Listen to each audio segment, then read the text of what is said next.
जय जय रघुवीर समर्थ। गणाधीश जो ईश सर्वा गुणांचा, मुळारंभ आरंभ तो निर्गुणाचा। नमो शारदा मूळ चत्वार वाचा, गमू पंथ आनंत या राघवाचा। श्रीराम नमो आदिबोधात्मरूपा परेशा, नमो हंस नारायणा निर्जरेशा। नमो ब्रह्मदेवा वसिष्ठा श्रीरामा, नमो मारुती रामदासाभिरामा। श्रीराम जय जय रघुवीर समर्थ। नमस्कार। मनाच्या श्लोकाचा एक पावभाग आपला आता बघून झालेला आहे। साधारणपणे 50 श्लोक झालेले आहेत। पुढच्या श्लोकांकडे वळताना आपण बघतो आहोत सध्या जी मालिका चालू आहे श्लोकांच्या ध्रुवपदाची, जगी धन्य तो दास सर्वोत्तमाचा। सर्वोत्तम दास कुणाला म्हणायचं, त्याच्या अंगामध्ये कोणकोणती उत्तम लक्षणं आहेत आणि ती आम्हाला आत्मसात करता येतील का, आपल्यामध्ये ती लक्षणं मुरवता येतील का, याचाच आपण ह्या निमित्ताने अभ्यास करतो आहोत। मनोबोध चिंतन स्पष्ट प्रगट असं चिंतन सुरू आहे आणि त्या निमित्ताने आपला हा अभ्यास सुरू आहे। जगी धन्य तो दास सर्वोत्तमाचा। 50 श्लोक झालेले आहेत। बघूया पुढचा श्लोक काय आहे। पुढे समर्थ म्हणतात, मदे मत्सरे सांडिली स्वार्थ बुद्धी, प्रपंचीक नाही जयाते उपाधी। सदा बोलणे नम्रवाचा सुवाचा, जगी धन्य तो दास सर्वोत्तमाचा। श्रीराम काय अर्थ आहे। मध्ये मत्सरे सांडिली स्वार्थ बुद्धी, काय केले त्यांनी, जो निरहंकारी आहे, ज्याला अहंकाराचा लवलेश सुद्धा नाही, जो कुणाचा द्वेषही करत नाही, मद नाही, मत्सर नाही, स्वार्थबुद्धी नाहीये, ज्याच्यामध्ये मनाचा कोतेपणा सुद्धा ज्याने टाकून दिलेला आहे, ज्याला संसाराचे बाह्य पाशही नाहीयेत आणि जो नेहमी कसा बोलतो, नम्र वाचा सुवाचा, नम्र प्रसन्न वाणीने जो बोलतो, असा जो कोणी भक्त आहे तो जगातील सर्वोत्तमाचा उत्कृष्ट भक्त समजावा, असा हा याचा शब्दार्थ झाला। जीवनाचा असा एक नियम आहे की माणूस ज्या गोष्टीचं चिंतन करतो तसाच तो बनत जातो। त्याचे गुण त्याच्या मनामध्ये हळूहळू उतरायला लागतात। अभक्त जो असतो, जो परमेश्वराचा भक्त नाहीये, तो कशाचं चिंतन करतो, तर आपल्याच देहाचं करतो। देहाची सुख दुःख काळजा शोक चिंता याचंच तो सतत त्याचं विचार करत असतो किंवा प्रपंचाचा विचार करतो आणि त्यामुळे होतो काय, तो संकुचित किंवा स्वार्थी बनतो। पण याच्या उलट जो भक्त नेहमी भगवंताच्या स्मरणात देहाला विसरून जातो, तो भक्त हळूहळू देवासारखाच बनतो। किती गंमत आहे ना, किती जादू आहे ही। भगवंताचं स्मरण करा, सतत चिंतन करा, तुम्हीच भगवंतासारखे बनून जाणार आहात आणि मग अशा भक्ताची स्वार्थबुद्धी हळूहळू गळूनच पडते। त्याला दृश्याचं प्रेम वाटतच नाही, या भौतिक गोष्टीचं, या विषयसुखाचं आकर्षण संपूनच जातं आणि मग त्याच्यापुरतं दृश्य असून नसल्यासारखं होतं। दुसऱ्या चरणात जे समर्थ म्हणतात ना, प्रपंचिक नाही जयाते उपाधी, तो उपाधी त्याच्या हळूहळू एक एक एक एक सुटत जातात। दृश्य आणि एकदा मिथ्या ठरलं ना, दृश्य हे टिकणारं नाहीये, हे शाश्वत नाहीये, हे चिरंतन नाहीये, हे एकदा कळलं की भक्ताला प्रपंच असून सुद्धा त्याचा पाश उरत नाही। प्रपंच असणं चूक नाहीये बरं का, प्रपंच असावा पण त्याच्या व्यसन नसावं, असं गोंदवलेकर महाराज म्हणतात। तसंच या भक्ताला ते पाश सगळे निघून जातात आणि मग त्याच्या अंतरंगातली जी लक्षणं आहेत ना, आतमधनच तो असा निर्लेप व्हायला लागतो, निर्विकारी व्हायला लागतो आणि मग त्या आतल्या विचारांचं व्यक्त स्वरूप त्याच्या वाणीमधनं प्रगट व्हायला लागतो। त्याचं बोलणं कसं असतं सांगू का? अतिशय नम्र आहे, अतिशय प्रसन्न आहे, अतिशय मधुर आहे, असं बोलणं आहे आणि त्याचं बोलणं ऐकतच राहावंसं वाटतं अशा भक्ताचं. बघा, आता पुन्हा याचा साकल्याने विचार करूया, ह्या श्लोकाचा आणखीन सखोल विचार करूया. मद, मत्सर, स्वार्थबुद्धी हे विकार ह्याला सोडून गेलेले आहेत, कारण त्यांना इथे आश्रयच मिळालेला नाहीये, त्यांना राहायला जागाच मिळाली नाही आणि म्हणून ते सोडूनच गेले ह्याचं घर. अशा या भक्ताला कधीच प्रापंचिक अशी उपाधी नसते. म्हणजे बघा ना, सगळ्याच संतांना प्रपंच आहे, पण प्रपंचाचं बंधन नाहीये. एकनाथ महाराजांनी अतिशय सुखाचा संसार केला. गोंदवलेकर महाराजांना तर 2 पत्नी होत्या. संसार आहे, प्रपंच आहे. गोरा कुंभारांनी सुद्धा प्रपंच केला आहे, पण त्यांच्या प्रपंचाने त्यांच्या परमार्थावर कधीही मात केली नाही. त्यांचा प्रपंच त्या परमार्थापेक्षा कधीही वरचढ ठरला नाही किंवा त्याच्यामध्ये त्यांनी व्यत्ययही आणू दिला नाहीये. अशा प्रपंच करायला काहीच हरकत नाहीये. रामकृष्ण परमहंस तर म्हणतात की होडी पाण्यात असायला हरकत नाही, पण होडीत पाणी नको. एकदा असंच झालं बरं का. एकदा गोंदवलेकर महाराजांना एका त्यांच्या भक्तांनी विचारलं की मी नवीन मोटार घेतली आहे, या मोटारीत बसून मी नाव घेतलं तर चालेल ना? महाराज म्हणले, हो चालेल की, उलट उत्तम आहे. नवीन मोटार घेतली, मोटारीत बसून जरूर तुम्ही रामनाम घ्या, पण नामामध्ये तुमची मोटार आणू नका. नाम घेताना मोटारीचा विचार नको, मोटारीत बसून नाव घ्यायला काहीच हरकत नाहीये. तसेच संत प्रपंचात असतात, पण प्रपंच त्यांच्यामध्ये नसतो. कमलपत्राप्रमाणे ते अलिप्त असतात. कितीतरी वारकरी प्रपंच केला पण अलिप्त राहिले, सगळ्यापासून अलिप्त, आणि त्या परमेश्वराच्या नामस्मरण, विठुरायाच्या नामस्मरणामध्ये ते गुंग होऊन गेले. प्रपंच हा त्यांच्या चिंतेचा म्हणा किंवा चिंतनाचा म्हणा कधीच विषय झाला नाही. संतांना प्रपंच असतो, कधी दारिद्र्य असेल, कधी ऐश्वर्य असेल, पण त्याची उपाधी त्यांना जडलेली नसते, त्यामुळे त्याच्यात ते अडकतच नाहीत. सामान्य माणसं मात्र उगीच उपाधी वाढवत असतात. मी अमका, माझी नोकरी, माझा व्यवसाय, माझी मुलं, माझं घर, माझा बंगला, माझी पत्नी, उगीच उपाधी वाढवत वाढवत जातात. आणि मग ह्या उपाधी काय होतात तर त्या माणसाला घोटाळ्यात टाकत असतात, माणसाचं मन संभ्रमित करत असतात. आणि प्रपंचातल्या उपाधी कशा आहेत सांगू का? गाठोड्यासारख्या असतात. हा भवसागर तरुण जाण्यासाठी त्या गाठोड्यांचा तर काहीच उपयोग नसतो, उलट अडथळाच होतो. म्हणून या उपाधीत अडकायचं नाहीये. भरपूर शिक्षण घ्या, भरपूर ग्रंथपठण करा, भरपूर संसार मनापासून करा, अडकू नका. फक्त अडकायचं नाहीये, एवढंच सांगितलंय. आणि मग अशी एकदा वृत्ती झाली ना की असे जे संत असतात त्यांच्या अंतःकरणामध्ये मग त्या मदमत्सराला स्थानच नसतं. एकदा असंच झालं बरं का. एक वयोवृद्ध पतिव्रता स्त्री होती आणि तिच्याकडे एक सेल्समन गेला. काय घेऊन गेला? मेकअपचं सामान घेऊन गेला. त्याने खूप तिला समजावून सांगितलं की अहो ही लिपस्टिक लावली तर तुम्ही असे दिसाल, या फाउंडेशननी तुमची स्किन अशी होईल, हे काजळ घाला, हे काय काय काय काय काय काय तो तिला खूप वर्णन करत होता. पण ती बधेल का? एक तर वयोवृद्ध आहे, पतिव्रत आहे. ती म्हणते की मला काय करायचं ही प्रसाधनं घेऊन. संत असंच करतात. संतांकडे सुद्धा हे मद, मत्सर, स्वार्थबुद्धी विचारायला जातात की येऊ का येऊ का. संत म्हणतात माझ्याकडे तुला थाराच नाहीये, माझ्याकडे जागाच नाहीये. संतांपुढे मद मत्सराचं काहीही चालत नाही. त्यामुळे पण कधी कधी आपण सामान्य लोक, आपल्याला मद काय आणि मत्सर काय हे कळतच नाही, कारण त्यांच्यामध्ये एक अस्पष्ट धूसर रेषा आहे, थिन लाईन आहे. कारण मद हा कधी कधी स्वाभिमानाचं रूप घेऊन येतो. आम्ही म्हणतो की आम्हाला मस्ती नाही आहे पण आम्हाला स्वाभिमान आहे, पण तो स्वाभिमान कधी रेषा ओलांडून मदाकडे जाईल सांगता येत नाही. मत्सर कित्येक वेळेला महत्वाकांक्षेचा वेश परिधान करून येतो.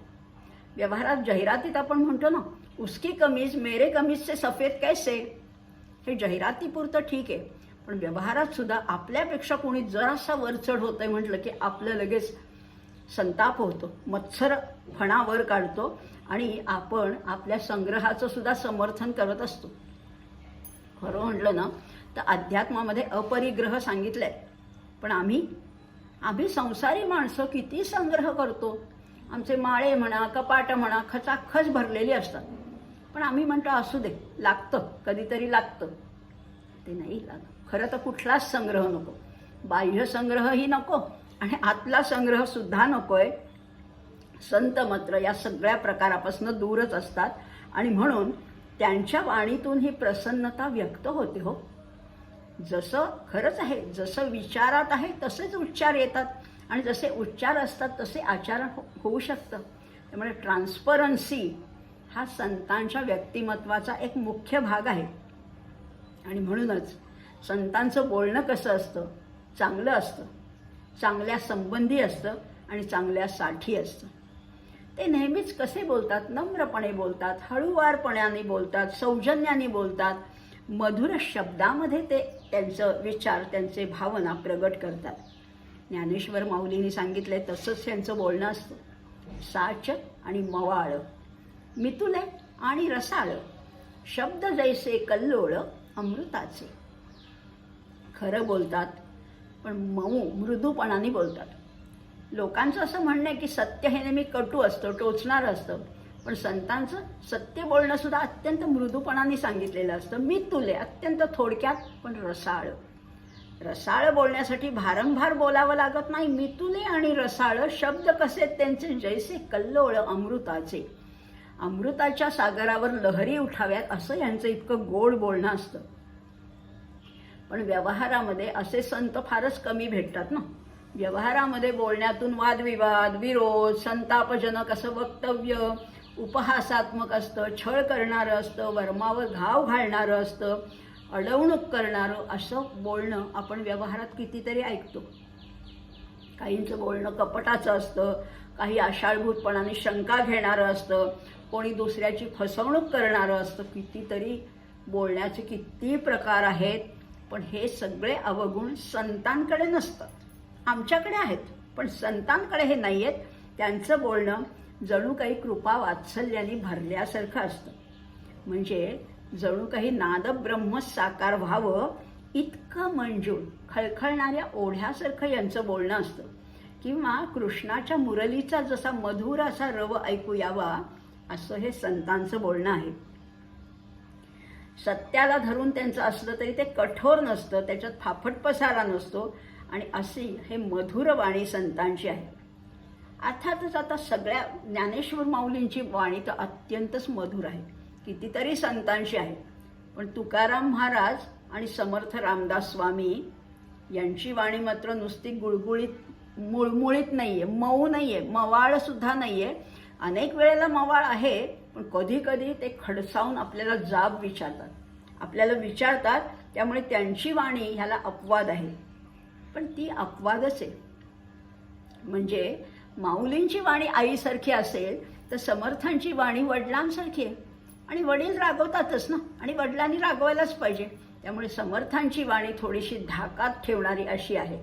किंवा आईसुद्धा कधी कधी प्रेमामुळे हा मुलगा जर का ऐकत नसेल तर कधी कधी त्यालाही म्हणते की मर मेल्या. म्हणजे काय तो मरावा अशी इच्छा आहे का? नाही हो, तो हिताचं सांगून सुद्धा ऐकत नाही म्हणून ती प्रेमाने त्याला मर मेल्या म्हणते. पण त्याच्यामध्ये चिरंजीव हो असा आशीर्वाद असतो. ही गंमत आहे संतांशी. कधीतरी संत कठोर बोलतात. समर्थ तर आमचे म्हणतात, भवाच्या भये काय भीतोस लंडी, धरी रे मना धीर धाकासी सांडी. अपशब्द कटुशब्द वापरतात पण ते आपले डोळे उघडण्यासाठी, त्याच्यामागे आपली भक्तांची साधकांची उन्नती व्हावी, प्रगती व्हावी ही तळमळ असते. आणि म्हणून इथे म्हटलेलं जे आहे, सदा बोलणे नम्र वाचा सुवाचा, आणि असाच भक्त जगी धन्य तो दास सर्वोत्तमाचा. असा हा 51वा श्लोक होता. आता हाच उत्तम भक्त पुढे काय करतोय बघूया आपण.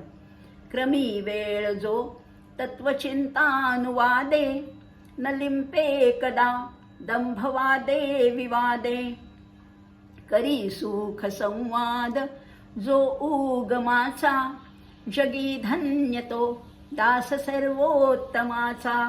श्रीराम काय म्हणतात बघा. क्रमी वेळ जो तत्वचिंतानुवादे. वेळ तर येतच, प्रत्येकाच्या दिवसाला 24 तास आहे, प्रत्येकाला हातात काहीतरी वेळ दिलेला आहे. पण जो कोणी तत्वचिंतानुवादामध्ये हा वेळ उत्तम रीतीने घालवतो. तो काय करतो? तो स्वतः परमात्मा स्वरूपाचं सतत चिंतन करतो आणि ते स्वरूप इतरांनाही समजावून सांगतो. तत्वचिंतानुवादे म्हणजे त्याच्यात त्याचा काळ अतिशय आनंदात घालवतो. तो कशामध्ये अडकत नाही बरं का. फसवा युक्तिवाद म्हणा किंवा उगीच वितंडवाद म्हणा, या दोघांनी तो कधीही लिप्त होत नाही. न लिंपे कदा दंभ वादे विवादे, त्याच्यात तो अडकतच नाही. मग तो काय करतो? करी सुख संवाद जो उगमाचा. या विश्वाचा आरंभ कसा झाला याच्याविषयी जो आपलेपणाने संभाषण करतो असा पुरुष सर्वोत्तम अशा भगवंताचा उत्तम भक्त असा म्हणवला जातो. हा झाला शब्दशः अर्थ. बघूया समर्थांचा भक्त कसा आहे, सर्वोत्तमाचा भक्त कसा आहे. तो विवेक प्रधान आहे. त्याच्या संपूर्ण जीवनावर विवेकाचं प्राबल्य आहे, विवेकाचा पगडा आहे. तो कुठलीही गोष्ट करतो ती विवेकाने. भगवत स्वरूपाचं चिंतन मनन करतो आणि संभाषणाच्या रूपाने तो जिज्ञासूंना हे समजावून सांगत असतो. क्रमी वेळ जो तत्वचिंतानुवादे. आणि एकांतामध्ये, काही काळ तो एकांतामध्ये सुद्धा असतो. समर्थच नाही का? कधी गलबला कधी निव्वळ ऐसा कंठित जावा काळ. जेव्हा तो एकांतामध्ये मनन करतो तेव्हाही तो स्वतःशी संवाद साधत असतो. खरीच गोष्ट आहे. आत्मसंवाद ही सगळ्यात श्रेष्ठ अशी संवाद कला आहे. तो काय करतो? शरीरातल्या जडतत्वाचं चिंतन करत त्याचाही निराश करतो. एक एक गोष्ट एलिमिनेट करायची. कशी एलिमिनेट करायची, कशी काढून टाकायची, सिस्टमॅटिकली एलिमिनेशन याला म्हटलेलं आहे व्यतिरेक. आणि होकारात्मक त्याचं विश्लेषण करणं याला म्हटलेलं आहे अन्वय. अन्वय आणि व्यतिरेक ह्याचा सतत त्याच्या मनामध्ये उहापोह चाललेला असतो. आणि असा निराश करत त्या आत्मचैतन्यापर्यंत, आत्मतत्वापर्यंत पोहोचणं म्हणजेच तत्वचिंता आहे. चिंता म्हणजे तुम्ही म्हणता तसं टेन्शन नाही आहे. ही तत्वचिंता म्हणजे चिंतन आहे. म्हणजे स्वतःचं खरं स्वरूप काय आहे हे या चिंतनात्मक किंवा समर्थ ज्याला चालना म्हणतात बरं का. समर्थ या विचारमंथनाला चालना म्हणतात. चालणी, आपण चालणीने चालतो ना, हे सुद्धा फोलपट टाकून द्यायचेत आणि त्याच्यातले सद्विचार घ्यायचे. आणि असं करत करतच शंकराचार्यांनी सुद्धा आत्मषटक रचलं. ते कसं स्फुरलं त्यांना? मी हे नाहीये. मन म्हणजे मी नाही, बुद्धी म्हणजे मी नाही, अहंकार म्हणजे मी नाही, मी कोणाची आनंद रूप शिवोहम शिवोहम. किंवा अहो समर्थांचं सोलीव सुख आहे ना, सोलीव सुख. काय शब्दच सुंदर आहे. मक्याच्या कणसाचं आपण वरची सालं सोलून काढतो. कोबीची भाजी सुद्धा त्याच्यामध्ये एकात अशी आवरणं असतात. आत काय असतं म्हटलं तर काहीच नाही आणि म्हटलं तर सगळं आतमध्ये भरलेलं आहे. तशीच एक एक आवरणं काढत जायचे. देहाची, चित्ताची, मनाची, बुद्धीची, बाकी सगळी आवरणं काढल्यावर जे उरतं ते आत्मतत्व. आणि म्हणून म्हणलंय करी सुख संवाद जो उगमाचा. आणि कुठल्याही गोष्टीपासनं सुरुवात केली, कुठल्याही भौतिक गोष्टीपासनं, अगदी समजा टीव्हीपासनं सुरुवात केली. कशापासनं बनलाय टीव्ही? उलटे उलटे मागे मागे जायचे. त्याच्यामध्ये काय आहे? काच आहे, त्याच्यामध्ये धातू आहे, त्याच्यामध्ये मेटल आहे, त्याच्यामध्ये प्रकाश आहे. म्हणजे हे कशापासनं बनलेलं आहे? पृथ्वी तत्वापासनं बनलेलं आहे, आपतत्वापासनं बनलेलं आहे. असं करत करत मग ही तत्व कशापासनं आहेत? असं करत करत शेवटी तो उगमापर्यंत जातो, म्हणजे परब्रह्मापर्यंत. आणि असा जो मनुष्य अनुभव घेतो तो कधीच त्या दंभ, वाद, विवाद ह्याच्यामध्ये अडकतच नाही. दंभ म्हणजे काय आहे? जे नाही ते दाखवणं, खोटंच दाखवणं, मुखवटे घालणं. गीता तर त्याला म्हणते मिथ्याचारस्स उच्यते. त्याला मिथ्याचारी म्हटलेलं आहे. असं नकोय, दंभ नको, वाद विवाद ह्याच्यात तो पडतच नाही. तो उगमाचा संवाद म्हणजे आत्मसंवाद तो साधत असतो. आणि असा सत्पुरुष आपल्याला जो काही वेळ मिळेल तो परमार्थ, अध्यात्म, तत्वज्ञान, सद्धर्म, मोक्ष साधना याचाच विचार करतात. आणि मग अनेक आध्यात्मिक ग्रंथाचं वाचनही त्याला पूरक असं ठरत असतं. आणि स्वतःला जे समजलं ते इतरांपर्यंत पोहोचवतात. संत, उत्तम भक्त आपल्याला जे समजले ते इतरांपर्यंत पोहोचवण्याचा प्रयत्न करतात. गीता सांगते बोधयन्तः परस्परम. एकमेकाचं प्रबोधन करणं हीच तर अध्यात्म मार्गातली एक महत्त्वाची पायरी आहे. त्यामुळे बोधयन्तः परस्परम. आणि ते उगीच तुमच्या वितंडवादामध्ये, चर्चेमध्ये, टी व्ही सिरियलमध्ये वेळ वाया घालवतच नाहीत. मग ते काय करतात, सृष्टीचा आरंभ कसा झाला, तुम्हाला काय वाटतंय, यांचं काय म्हणणं आहे, या प्रत्येकाची मतं घेतात. जीव काय आहे, जगत काय आहे, जगदीश म्हणजे काय आहे, यांचा परस्पर संबंध तरी काय आहे, याचा सगळ्याचा साकल्याने ते विचार करतात आणि जाणत्या लोकांबरोबर याविषयी चर्चा करतात, शास्त्रार्थ करतात.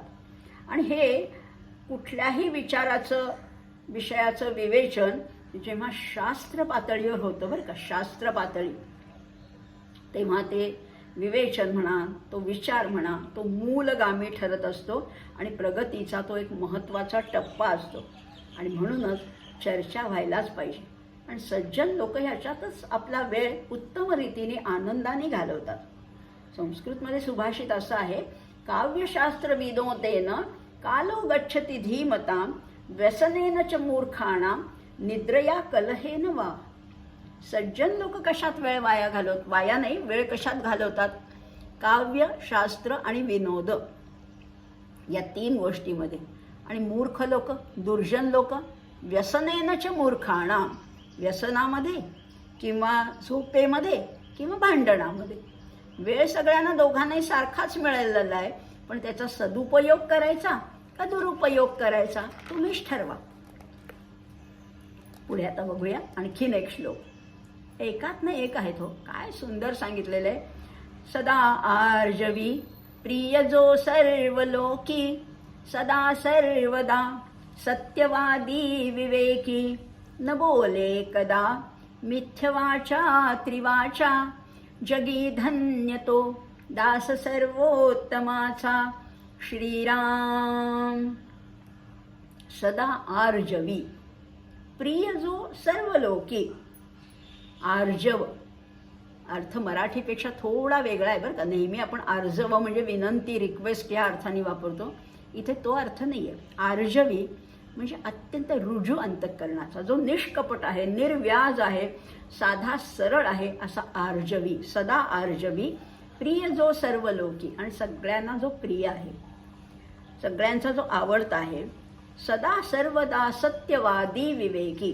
काय करतो तो, नेहमी खरंच बोलतो, विवेकाने वागतो, त्याचा विवेक कधीही मलिन होत नाही, जो केव्हाही खरंच बोलत असतो, जो न बोले कदा मिथ्यवाचा त्रिवाचा, कधीही खोटं बोलत नाही, विसंगत बोलत नाही, असंबद्ध तर नाहीच बोलत, असा पुरुष हा सर्वोत्तम परमेश्वराचा दास आहे, उत्तम असा भक्त आहे. असा साधा अर्थ झाला. आणखीन ह्याच्यात खूप सखोल अर्थ दडलाय बरं का.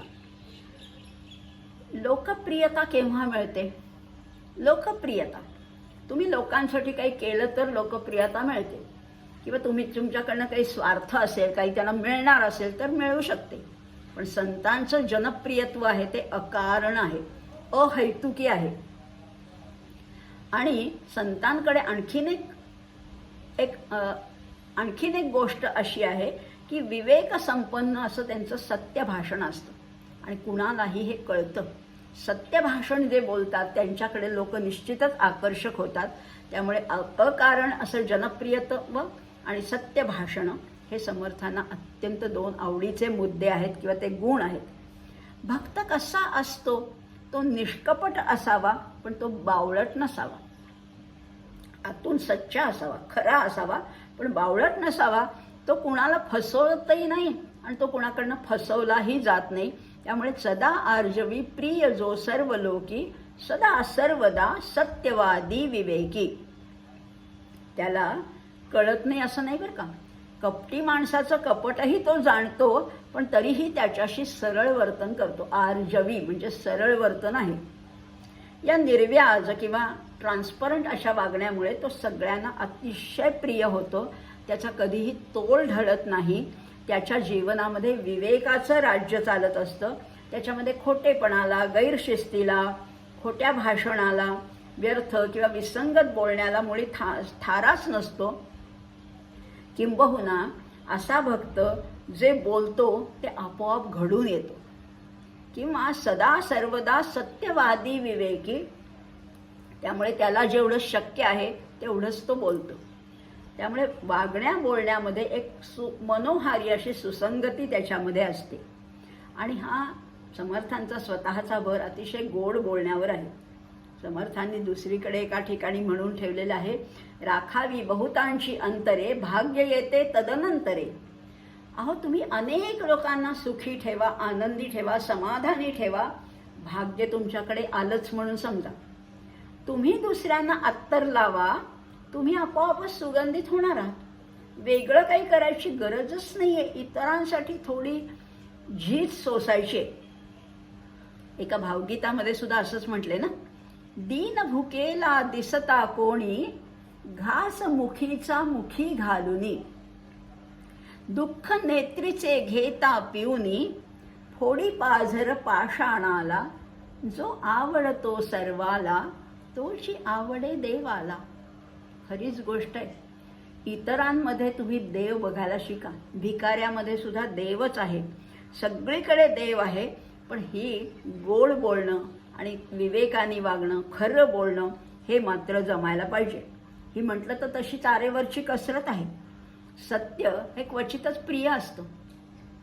सत्य कटू आहे असं म्हणतात, टोचणार आहे असंही म्हणतात, पण संतांना हे जमतं बरं का, बरोबर जमतं. ते खरंही बोलतात, गोडही बोलतात, थोडंसं मितुलही बोलतात आणि रसाळही बोलतात. ही सगळी सर्कस संतांना कशी काय जमते. आर्जवी वृत्ती, इथे सारखा आर्जवाचा उल्लेख आलाय, सदा आर्जवी. आर्जव म्हणजे लोकांची नुसता लाळघोटेपणा नाहीये, खोटी स्तुती सुद्धा करायची नाहीये. त्याच्यामध्ये मनाची तुमच्या सरलता आणि निष्कपटता दिसून घ्यायला पाहिजे.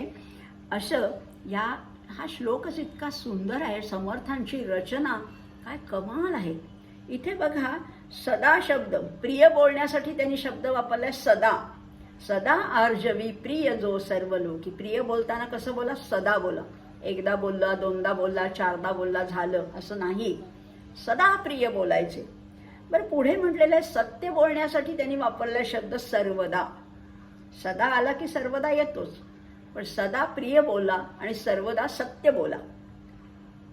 आणि खोटं तर कधीच बोलू नका. खोटं बोलण्यासाठी समर्थांनी वापरलेला शब्द आहे न बोले कदा मिथ्य वाचा त्रिवाचा.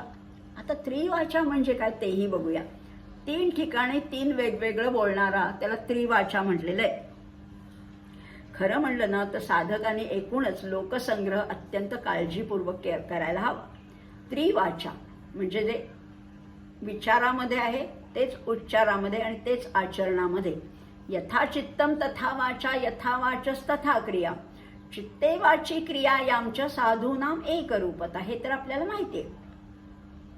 पण एका ठिकाणी थोडं विरोधाभासाने किंवा उपरोधाने असं म्हटलेलं आहे, सज्जन कसे असतात आणि दुर्जन कसे असतात बघूया. मनस्येकम, मनामध्ये एक आहे. वचस्येकम, कर्मण्येकम सदात्मना. सज्जन लोक कसे असतात, जे मनात आहे तेच ओठात आहे आणि जे ओठात आहे तेच आचरणात आहे. मनस्येकम, वचस्येकम, कर्मण्येकम सदात्मना. दुसऱ्या चरणामध्ये हेच वापरलंय, मनस्येकम, वचस्येकम, कर्मण्येकम दुरात्मना.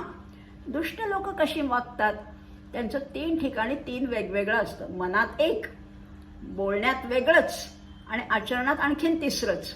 3 प्रकारांनी वागतात, म्हणून त्याला त्रिवाचा म्हटलेलं आहे. समर्थ म्हणतात न बोले मना, न बोले कदा मिथ्य वाचा त्रिवाचा. 3दा 3 ठिकाणी वेगवेगळं बोलू नकोस. बोलण्यामध्ये एक वाक्यता पाहिजे. आर्जव तो पाहिजेच. आर्जव याचा अर्थ सरळपणा, पण सरळपणा म्हणजे फटकळ, तुसडेपणाने तोडून टाकणार असंही बोलायचं नाही. वाईटाला वाईट म्हणा, पण ते बोलताना सुद्धा शब्द सौम्य वापरा. तुमचं रागावणं आहे ना ते फक्त ओठातून हवं, ते पोटातून नको. सौम्य शब्द वापरता येतात. स्पष्ट सरळ बोलणं हे शिष्टाचाराला धरून सुद्धा करता येतं बरं का. आणि तेच समर्थांना इथे अभिप्रेत आहे. पण होतं काय नेमकं, जे पथ्याचं आहे, जे हितकारक आहे ते बहुतेक वेळेला लोकांना आवडतच नाही. अप्रियस्य च पथ्यस्य वक्ता श्रोता च दुर्लभा असंही म्हटलेलं आहे. म्हणून बघा ना, नाहीतरी औषधं, आपण औषध घेतो ते कसं असतं, साधारणपणे औषधाची चव कशी असते, कडू असते. औषध गोड असणं हे अपवादात्मकच आहे. आणि वरवर जर का नुसतं गोड गोड गोड बोललं तर दांभिकतेचा किंवा वंचकतेचा दोष लागू शकतो. पण जर का निज कल्याणाची इच्छा असेल तर माणसानी हिताचं, पथ्याचं, कल्याणाचं जे कोणी दुसरी आदरणीय व्यक्ती जर काही सांगत असेल तर ते गोड मानून घ्यायला पाहिजे. आपल्या हिताची ज्यांना तळमळ आहे तेच आपल्याला असं काहीतरी कडक शब्दामध्ये सांगू शकतात, पण ते तुम्ही गोड मानून घ्या असाही याच्यातनं एक ध्वनित अर्थ होतो.